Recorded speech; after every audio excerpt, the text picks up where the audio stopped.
If you're the person who wakes up, does work, is fantastic at it, but then takes 3 days off, you're going to lose. They say that hard work beats talent when talent doesn't work hard. That is completely true. You have to be consistent. You have to decide. Are you the kind of person who wants to make a lot of money in this life and live a life of freedom? Or are you the kind of person who wants to look back when he's 30 on his 20s or 40 on his 30s and look at that decade and go, what did I do with that decade? Well, I didn't get rich. I didn't travel the world and live like they do in Tate Confidential. What did I do? Well, I had a day off here, a day off there, a bunch of nothing days that amalgamate into this decade of nothingness, and you're just wasting your time. If you want to win, you need to be consistent. You don't need to be the smartest, not at all, but you have to be the guy who's there day after day. And I will guarantee you right now, IQ has nothing to do with how successful you'll be as a real world student. What is going to determine how successful you're going to be is, are you there every single day? Are you doing what you're supposed to do day after day? I can also apply this to sales. I knew guys who were terrible on the phone. Back in my day in sales, we used to have to call companies. I was smooth, I was the best. We had some other guys who were smooth. They'd land a deal, go buy a nice car, whatever, took a few days off, take it easy. We had people who were terrible. When I say terrible, I mean they had a thick Indian accent, didn't speak English that well, didn't know the script that well, didn't know the answers, but they were always in the top 20% of the company because they just hammered the phone. They just were on it. They needed to feed their family in Bangladesh. They didn't give a fuck. They were just calling. That's it, day after day. When you're on lunch break, he's on the phone. You can win with hard work alone. That's what's amazing about the universe when I say that. God will give you anything you truly want. If you truly want money and you truly try hard, you truly listen to us, you are going to have as much money as you could possibly ever desire. But if you think you want money, but you kind of want something else, or if you're arrogant, or if you're lazy, you're going to end up somewhere in the middle if you're lucky and talented. And if you're not talented, you're going to end up alone. A lot of people come to me and say, how do I become successful? And I say, you're lazy. And they say, I'm not lazy. You are fucking lazy. Everybody is monumentally lazy. Nobody understands what genuine work ethic and ethos is. And for me, it's hard to understand because I struggle to not work. I struggle to sleep. I struggle to relax. I can't sit and watch Netflix. I can't sit and play video games. I can't do the dumb shit everyone does. All I can do is conquer Earth. I can't even turn my brain off long enough to become unconscious. So it's very difficult for me to understand people who sit there and go, yeah, I want to be successful, but I can't find the motivation. Every waking second, you need to be working. And I'm going to handle every excuse because I want to answer this question compendiously. Because most people who come to me and say, oh, I'd love to be rich. No, you wouldn't. Because if you'd love to be rich, you'd be working. Now people say, well, I don't know what to work on. That's another lie. And the reason that's a lie is because there's always more work to do. Now, how much you care about something is directly correlated to how much work you find to do. Mm-hmm. If you truly love a coin, you can polish it forever, right? You can find work to do. If you sit there and go, oh, my work's done, then you haven't tried to find work. You can always find work. I don't give a shit if you're a carpenter. I'm a carpenter and I finish my work. They brought me booklets about carpentry. Oh, I don't want to do that. I want to stay home. Okay, you want to be rich. There you go. There's your fucking answer. So you can find work to do in any sphere. My entire life is work. And when I say that, people think that's depressing. No, it's not. It's not depressing. I love it. Every single thing I do is work. When I go to the gym, it's so I'm in fantastic shape, so I can call everyone a brokey, and they don't want to come up to me on the street because I know I'll fuck them up. Work. Life is work. Existence is work. I really believe the universe is ultimately giving. I've never seen anybody or any experience in my life where somebody has dedicated their all and tried their very best for something and not had it. I've never seen somebody who eats right, trains twice a day like an animal, never misses a gym session, diet on point, does everything they're supposed to do, and not be strong. I've never seen it. I've never seen it. I've never seen it. So when you meet a guy, I just can't get in shape, because you're not trying. Something's wrong. Because you're not trying. You're not eating right, something's wrong. You're not trying. Yeah. And if you actually wanted it, you do it. So everyone goes, oh, I don't have motivation. If you don't have motivation to be better, then stay a loser. Listen, folks, success is hard. It's really hard. There are nothing but difficulties in achieving your goal. We just need to get that part straight. It's not easy. It's hard changing your life. It was very difficult to pick myself up each day believing that I could do it. There were times that I doubted myself. But I got news for you. Having lived in a car for 3 years, being not successful is hard too. Now here's the difference between the two hards. When you are not successful, There are no options. You can't decide where you're going to dinner. You can't decide if you're going on vacation. You can't decide what you're going to eat. On the road to success, it's hard, but it creates options for you. Many of you know that God will make things uncomfortable to get you out of your comfort zone, to put you in a place of purpose and destiny where you can stretch your gifts that you didn't even know you had, to rise to the height of your calling and soar above your adversities and fly like the eagle you were created to be. And here's what I want to say to you. For those of you that have experienced some hardships, don't give up on your dream. God has an incredible life for you. But you got to be willing to go through something to get to it. Success ain't free. They ain't passing out money, man. That ain't how this works. You got to go get it. But in order to go get it, you got to want something. You got to have stuff you dream about. Being successful is not an accident.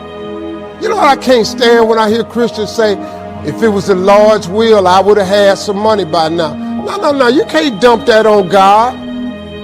You can believe in God all you want, but if you don't work, man, it ain't going to happen. He said faith without works is dead. I'm just asking you, man, to try something new. Now, you might not want this life. You might not want what it takes to get here. But if you want this life, you got to put in your work. Now, if that ain't what you want to do, then good luck. You keep doing what you've been doing, you're going to keep getting what you've been getting. I would try something else if I was y'all. Too many people in society fall back on the word luck, not knowing the circumstances of someone else's success. You see people who do big things and you automatically say, wow, that guy's so lucky. And let me tell you how insulting that sounds to somebody who has literally grinded to build something worthwhile. Don't say, wow, that guy's so lucky. Say, hey, that's a fortunate dude. He's very fortunate. When you say, oh, that guy got lucky, you're telling the universe and you're telling yourself subconsciously that you believe that you are not in control of your circumstances. And guess what? If that's what you believe, you aren't. So I'm going to ask you guys to please stop using the word luck when you talk about other people's success and use the term fortunate. It's going to help you out and it's going to make you sound like not an asshole, okay? But going to work every day, grinding your ass off, and then becoming a multimillionaire, that's not luck. That's action and result. That's not luck. You weren't pointing out how lucky he was when he couldn't pay his bills. How about when he made less than what you made for the first 15 years, holding on to his dream? You weren't there saying he was lucky. Or how about when he's working at 2 a.m.? Or how about when he's working on weekends and holidays when you're out celebrating with your family? Where were you? So quit using the word luck and start using the word fortunate. It's going to make you sound like not such an asshole, because there's nothing more insulting to somebody who grinded their ass off than when someone says he got lucky. Quit believing in luck, because it doesn't exist in terms of action and reaction, and start believing in work. Start believing in results that come from your actions. And when you do that, guess what? That's what starts to happen. So many people in life, we all know these guys, right? They peaked in high school, they were quarterback of the team, and they're like, bro, back in the day, I was the man, and they haven't done anything with their lives, right? And we see these people all the time, and the reason these people don't progress is because they focus on the glory days, the things they have achieved in the past. If this is you, you have to stop this behavior. When you focus on this, guys, that is energy that you could be putting into actually improving and focusing on the task at hand, which is today. Stop playing. Life is serious. Life is serious. I'm here because of God's grace and mercy, not because of me. I believe that there's something we're supposed to do. I've made a lot of mistakes, but for some reason, God saw fit for me to still be here. There's one thing that I did that was right. I kept using my gift. You have a gift, and if you don't know what it is, don't stop until you find it. And I kept looking for ways in which I could use my voice. And I didn't know that it was my superpower. But because I did not believe in myself, for 14 years I sat on the sideline.